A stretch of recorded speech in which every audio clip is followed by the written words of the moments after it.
السلام علیکم ورحمۃ اللہ۔ ایک سوال ہے کہ اللہ پاک آپ کی دینی اور دنیاوی کاوشوں کو قبول فرمائے، آمین۔ کسی بہن کا سوال ہے کہ اگر کوئی شخص اپنی بیوی کے پرائیویٹ پارٹ میں اپنی انگلی صرف داخل کرے، اس کو ڈسچارج نہ کرے، تو اس حالت میں بھی غسل جنابت لازم ہو جاتا ہے یا نہیں؟ میرے بھائی، اللہ تعالیٰ آپ کو بھی دنیا آخرت کی کامیابی نصیب فرمائے، اور جو عبادات اللہ کے نام کی جاتی ہے اللہ قبول فرمائے۔ نبی کریم صلی اللہ علیہ وسلم نے فرمایا، اذا قعد یا اذا جلس بین شعبها الاربعۃ ثم جہدها فقط وجب الغسل وان لم ينزل۔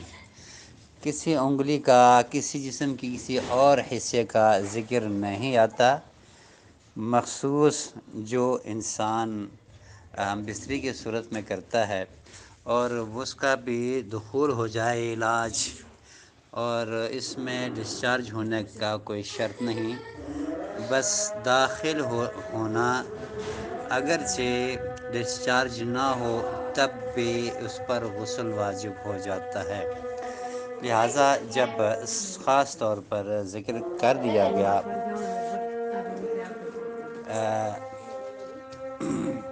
تو اس صورت میں کسی انگلی کا کسی اور حصے کی ذکر کرنے کی یا اس پر شک کرنے کی ضرورت نہیں ہے، صاف واضح طور پر حکم آ گیا ہے، لہٰذا اسی سے ہی غسل واجب ہوگا، اگرچہ ڈسچارج نہ بھی ہو۔